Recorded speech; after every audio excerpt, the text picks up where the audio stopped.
passé au Libéria, ne croyez pas que c'est un cas isolé. On en parle comme si nous, on n'était pas concerné, c'est faux. Mais les Libériens qui ont été enlevés dans ce camp, ils peuvent aller dans n'importe quel pays pour, disons, exporter ce virus.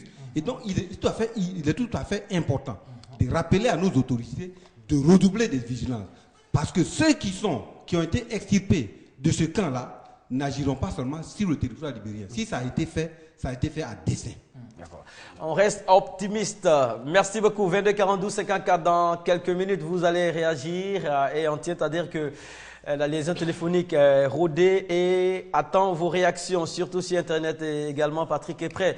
Alors, Patrick, vous allez nous faire part de deux genres de traitements. Exact. Premier traitement historique. Historique. Avant tout, j'aimerais aussi préciser un point de fait très important par rapport au docteur Gabré. Il vient de développer un de mes points par rapport à l'exil sur les différents malades qu'on peut détecter dans une zone. J'aurai l'occasion en tout cas de vous l'expliquer.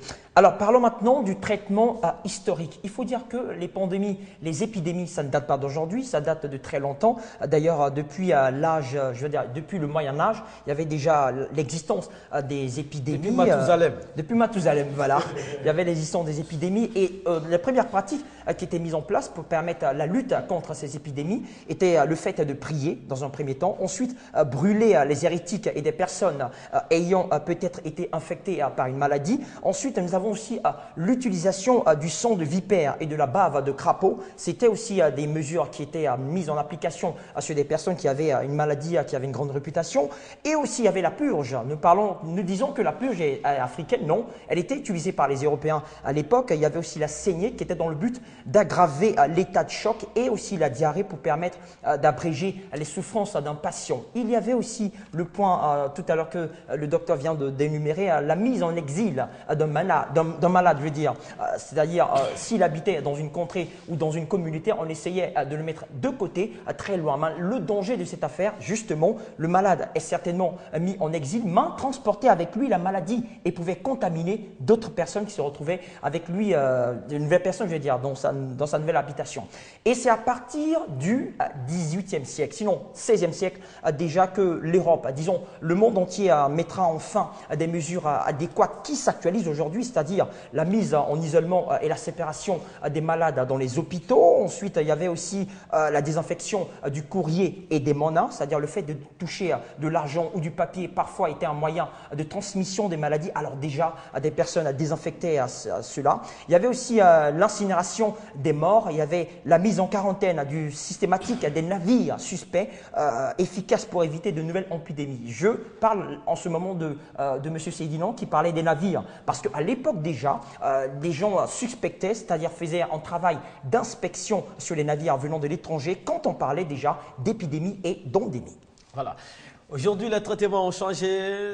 Diop, souhaiterais dire quelque chose? Oui, en fait, je suis un peu choqué depuis quelques jours. Je fais des recherches partout. Je ne comprends pas pourquoi on s'organise en union en Afrique et on ne réussit pas à créer un centre de prévention des épidémies. On préfère attendre lorsqu'il y a le feu et on a toutes les ONG qui viennent en pompiers.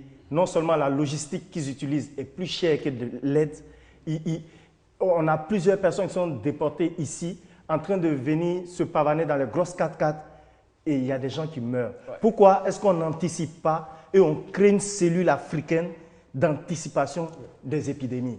Moi, sincèrement, j'aimerais qu'on en parle. Très bien, Diop. Aristide Kenda, c'est vrai que pendant qu'on est en train de mettre en place la force d'intervention rapide africaine en cas de crise et tout ça, voici, on est pris de coups là. Oui, c'est surtout aussi dû au fait qu'on n'anticipe pas beaucoup, il n'y a pas une vision prospective, mais c'est aussi dû à notre histoire récente parce qu'on a été trop perturbé par de nombreuses crises.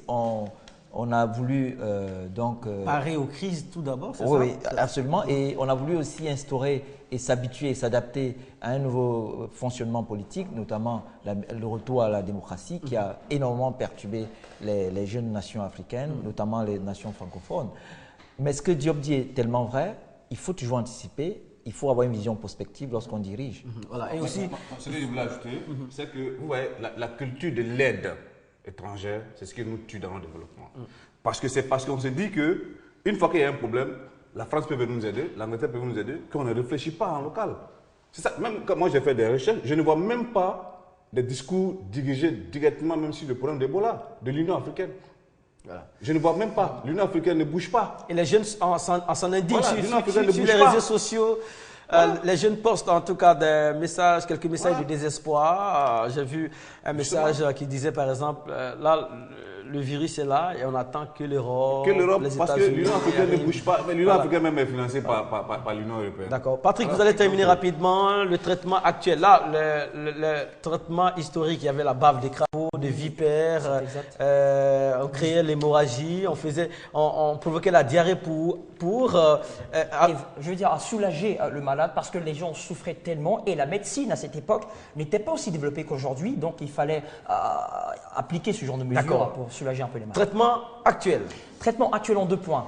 Il y a le premier cas, c'est le cas de vaccin, c'est-à-dire quand on réussit à trouver un vaccin pour arrêter enfin la douleur des malades, mais ce n'est pas le cas, par exemple, si je prends Ebola, un vaccin n'a pas encore été créé, alors on a recours au traitement des antibiotiques. Je pense que le docteur Gabriel va certainement abonder dans mon sens.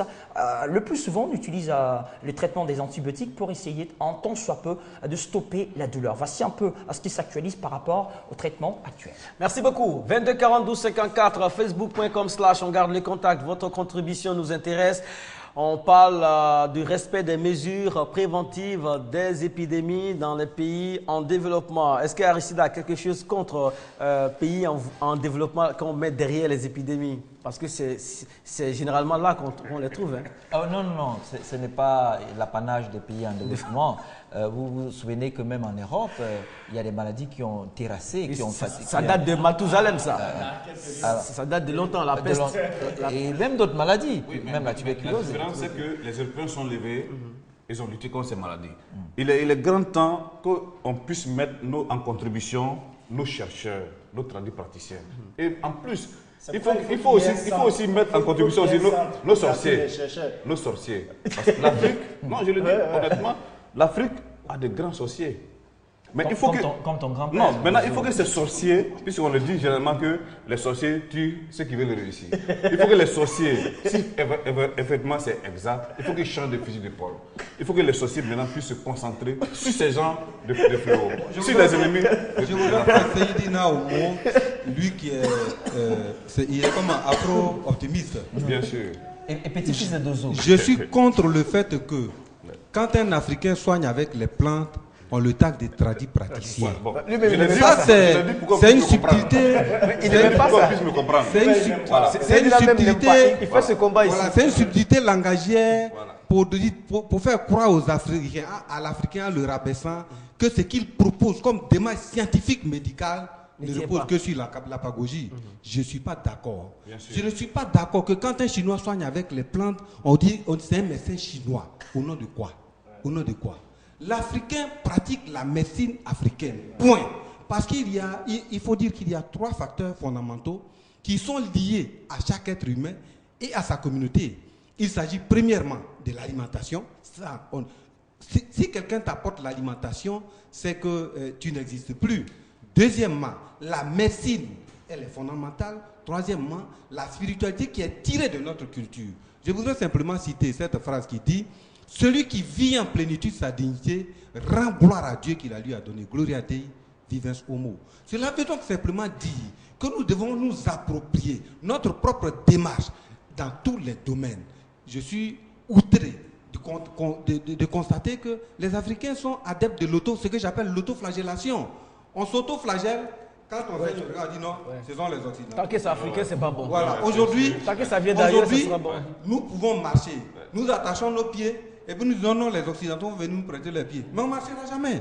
On ne marchera jamais. Voilà la réalité. Mais pour ajouter quelque chose, ce que Dr Gabriel dit, vous voyez Cuba.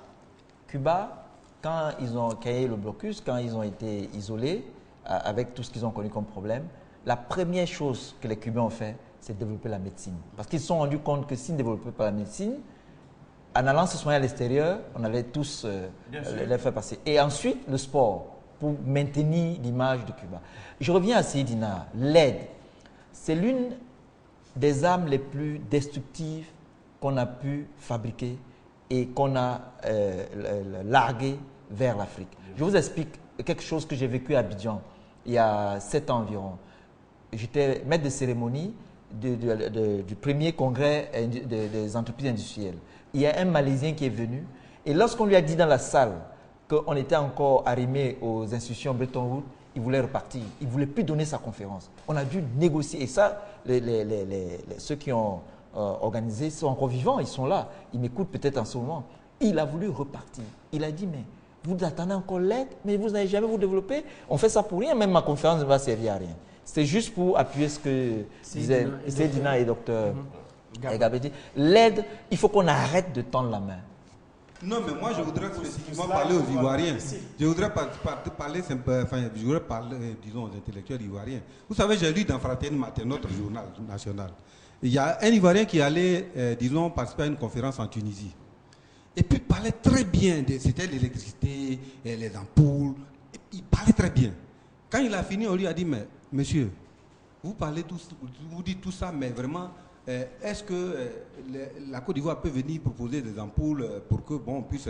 Il dit non, en Côte d'Ivoire, on ne fabrique pas d'ampoules, on importe d'Europe, de France. Alors, le Tunisien a compris, dans le Tunisien, c'est écrit, hein, que les Ivoiriens sont très forts dans les commentaires, dans la présentation, dans l'historique et tout, mais initier des actions là, c'est trop grave. Non, mais c'est ce que je n'ai pas dit ici, que nous avons des diplômés, excusez-moi, des diplômés illettrés, parce qu'ils ne font que citer les maîtres. Oh, je pense que si on est diplômé, on doit mettre le diplôme au service de notre tradition. On ne va pas ouvrir notre fond entre vous et Aristide Kenda. À tout à l'heure, votre contribution concernant les mesures préventives face aux épidémies dans les pays en développement. À tout à l'heure.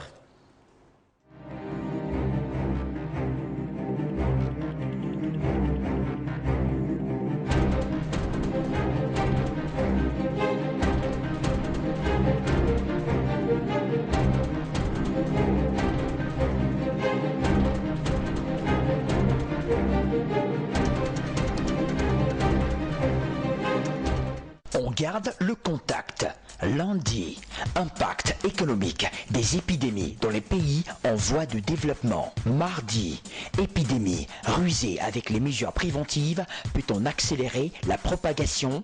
Mercredi, le métissage culturel entre l'Afrique et le reste du monde porte-t-il fruit? Troisième partie. Réagissez en direct. On garde le contact sur RTI2. Vous avez enfin la parole. On défend aux gens de manger la viande de brousse. Mais quand on arrive aujourd'hui au village, les gens continuent de manger la viande de brousse. Si les gens respectent les consignes, je crois que ça va éviter beaucoup de choses. Et puis bon, il y a les consignes données par l'autorité que les gens ne respectent pas. Il y a l'ignorance aussi.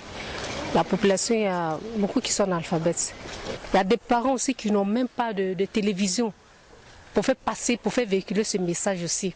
Donc il y a tous ces paramètres-là qu'il faut voir. Et que ceux-mêmes qui regardent la télé, que le message que le gouvernement entend de véhiculer, comprennent ça au sérieux. La population n'écoute pas les consignes données par les autorités étatiques en place, parce que beaucoup pensent que les épidémies que nous vivons telles que le virus Ebola, beaucoup pensent que c'est une affaire politique. Donc il y a une négligence et puis aussi je crois qu'il y a aussi l'ignorance. Donc la population doit écouter toutes les indications qui ont été données par le gouvernement en place. Et je crois qu'à ce prix-là, nous pourrons venir à bout de toutes ces épidémies que nous vivons. 22 42 54, à vous de jouer. Patrick Ndiakan, allons-y sur la toile parce que les chroniqueurs ont déjà fait le max, mais beaucoup reste à dire. On vous écoute, Patrick, sur la toile. Qu'est-ce qu'on dit du respect des mesures préventives face aux épidémies? Beaucoup de choses sont dites, bien sûr, sur la page Facebook de notre émission, à l'instar de M. Franck Armel Ngaoré. Il faut non seulement maîtriser le cycle évolutif et les différentes phases afin de proposer des mesures plus efficientes. Cependant, négliger ces mesures, c'est exposer une fois de plus sa vie aux pathologies qui tuent. Et nous le savons tous. Alors, préservons-nous pour nous donner une chance de survivre. Encore ce dernier qui continue toujours en développant de la sorte en disant très souvent on ne connaît pas assez de la maladie et on se donne des mesures préventives qui ne sont rien devant la pathologie et on permettez-moi, et on ne sait même pas faire un diagnostic différentiel entre le paludisme et l'Ebola, entre la tuberculose et la fièvre d'Ebola. Dans ces conditions, nous sommes à l'abri derrière ces mesures qui sont montées de toutes pièces. Une maladie dans la vie d'un homme a une phase d'incubation, une phase d'invasion, une dernière phase qui se veut être la phase d'état. Nous avons toujours avec les réactions intéressantes de la part de nos internautes qui se prononcent toujours sur la question.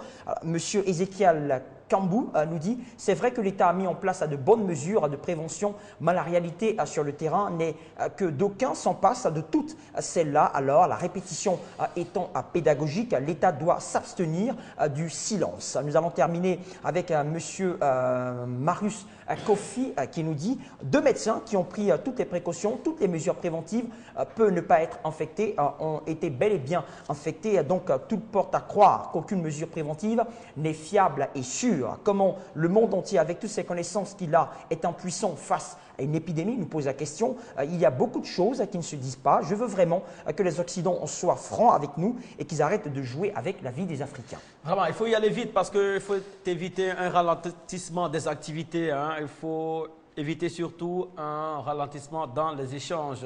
À la suite de tous ceux qui ont parlé, Didier DG, Ezekiel Kambou, voilà, Latif Anila Oye, Niran, Franck Niaoré, Mirage Sacha, Marius Kofi, vraiment, nous vous sommes reconnaissants de votre attachement à ce programme. Cette émission est la vôtre. On va déjà se poser la bonne question. Est-ce qu'il y a des personnes qui rusent vraiment avec les mesures préventives, Diop?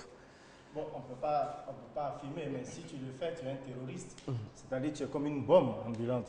On te dit que c'est une maladie, quand on se salue, ça peut se transmettre. Et même dans des postes frontières terrestres, si tu laisses, on dit la frontière est fermée, si tu laisses quelqu'un passer, tu penses que tu vas te faire des sous, mais peut-être que tu viens de tuer ta famille. Parce qu'il faut être clair avec ça. Le monsieur que tu laisses passer, peut-être que c'est une connaissance de ta femme ou de ton enfant qui va aller saluer ton enfant, le contaminer.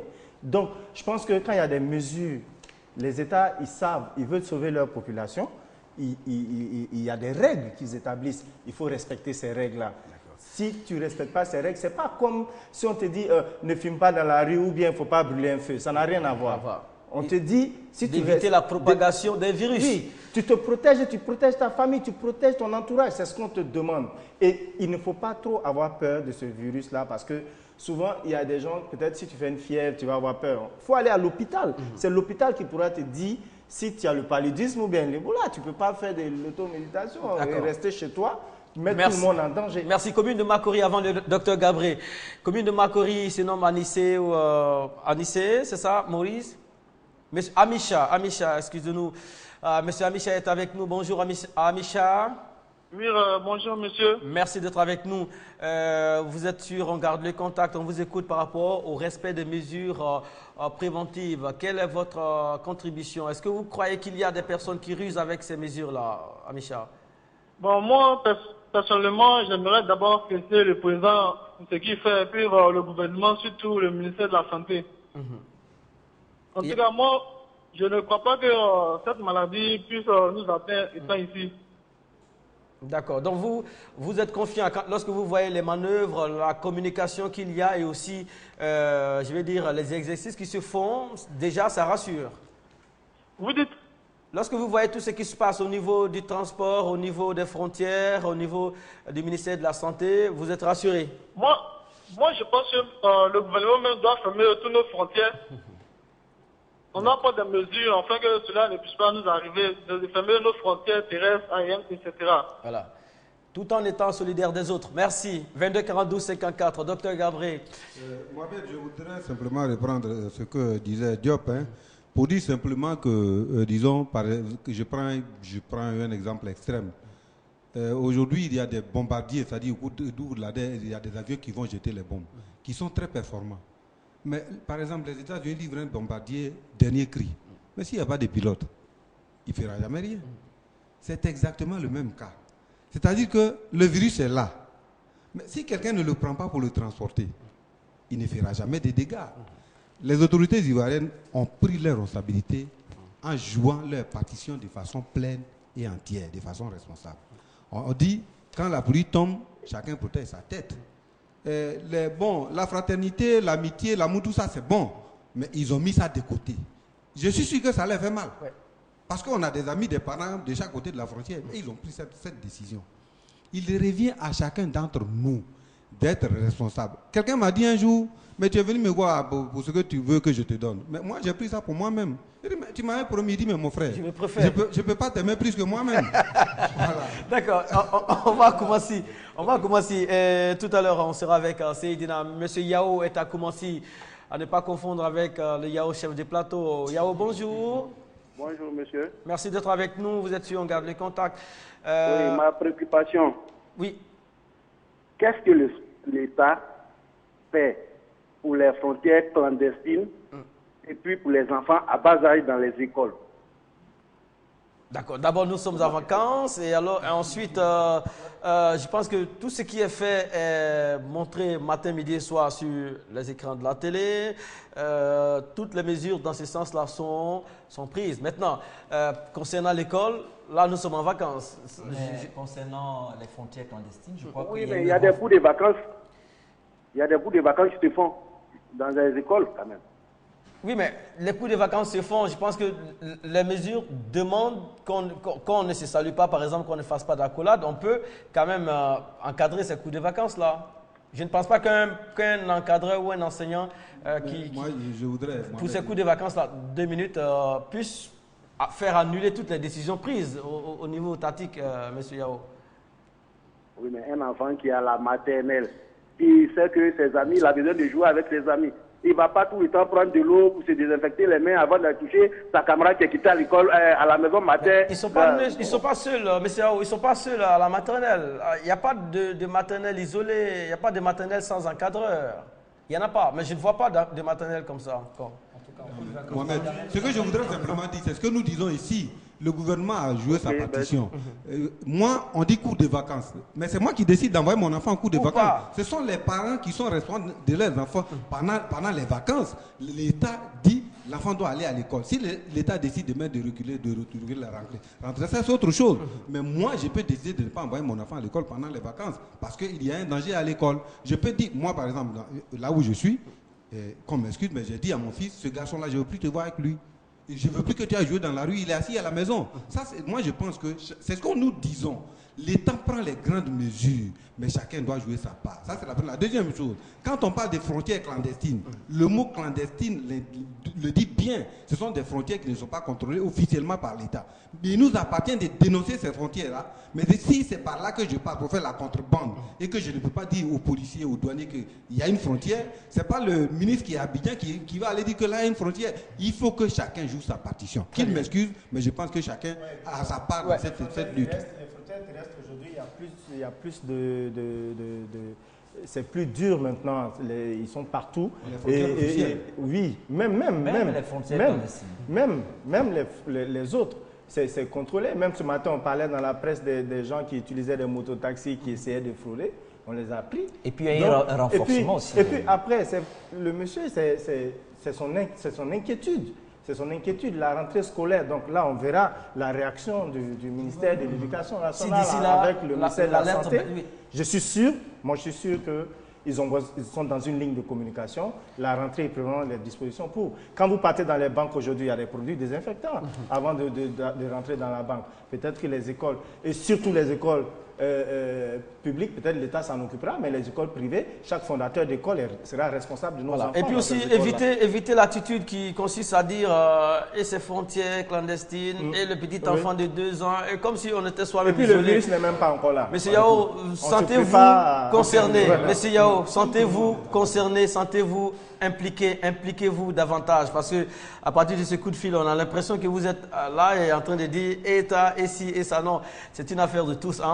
22 42 54, Seydina, on vous a coupé tout de suite. Ah oui, bon, moi surtout, je vais lancer un appel aux comédiens et aux artistes, parce que généralement, quand il y a ce genre de problème, il y a des artistes qui trouvent des créneaux pour nous faire sortir des trucs, pour nous faire rire et autres. Il y a la comédie. La comédie, il faut qu'on puisse faire beaucoup attention. Il y a des comédies qui font rire, il y a des comédies qui font fâcher. Aujourd'hui, nous sommes dans une période très sensible. On n'a vraiment pas besoin de comédie qui va faire fâcher. On a besoin peut-être de passer par des comédies pour permettre de sensibiliser les uns et les autres. Mais pas pour faire des concepts d'Ebola, des concepts de quoi que ce soit. On n'en a pas besoin aujourd'hui où nous sommes. Ça, c'est la première des choses. La deuxième des choses, c'est vrai que le gouvernement a lancé des mesures que nous voulons vraiment respecter. Mais en même temps aussi, il faut que derrière, le gouvernement puisse mettre en contribution les chercheurs pour que les gens puissent trouver des solutions rapides à ce genre de problème. Les mesures... Je peux répondre? Oui.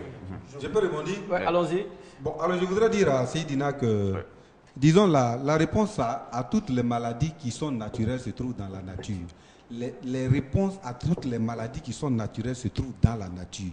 Et la main sur le cœur, je peux dire que si la maladie à virus Ebola est une maladie naturelle, alors la réponse se trouve dans la nature.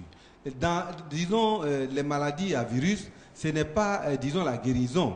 Il faut être en amont, c'est-à-dire faire en sorte que l'immunité de l'organisme soit élevée, de telle sorte que quand l'agent pathogène arrive, il soit bloqué et qu'il ne rentre pas dans l'organisme. Donc, en Afrique, je veux dire l'Afrique primaire, l'Afrique avec sa flore sauvage a la réponse à toutes ces maladies-là. Maintenant, le plus important, c'est de pouvoir encadrer cette démarche traditionnelle, enfin cette démarche culturelle qu'on appelle traditionnelle là, pour que demain, disons cette démarche-là, revête l'habit du modernisme, pour que moi, mon enfant qui est né à Abidjan, puisse prendre ce qu'on lui propose sans réfléchir et sans rechigner. Merci, merci Dr Gabriel. On vient de poster quelque chose en urgence, Patrick. En urgence, je pense que c'est une exhortation d'un internaute auprès des autres citoyens. Il s'appelle M. Bamori Malik Xavier Dombélé. Il nous dit ces mesures préventives en valent le coup car il est facile et simple d'être infecté par une maladie, mais il est très difficile de se soigner. Depuis, quand il s'agit d'une épidémie,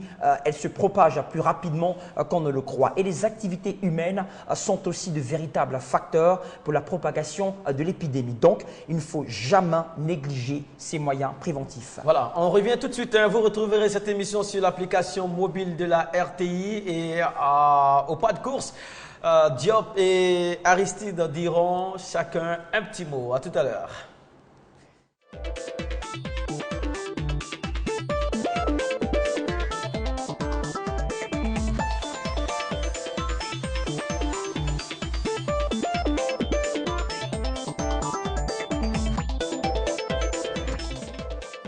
Émission réalisée par Fatou Koulibaly et avec elle toute une grande équipe. Alors Diop, en quelques secondes. Je voulais parler de comportement.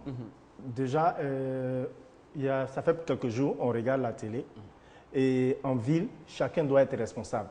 Quand tu es un cadre, parce que la population lambda fait très attention au comportement des intellectuels et des cadres.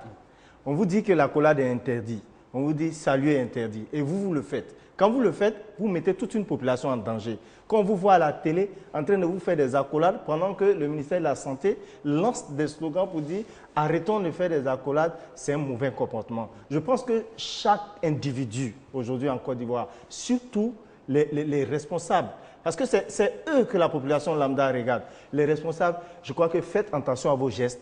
Même si vous voulez faire vos accolades, faites-les dans vos maisons. C'est plus simple pour tout le monde. C'est ce que je voulais dire. Merci beaucoup. Et surtout, quand c'est inconscient, quand c'est machinal, on le sait. Voilà.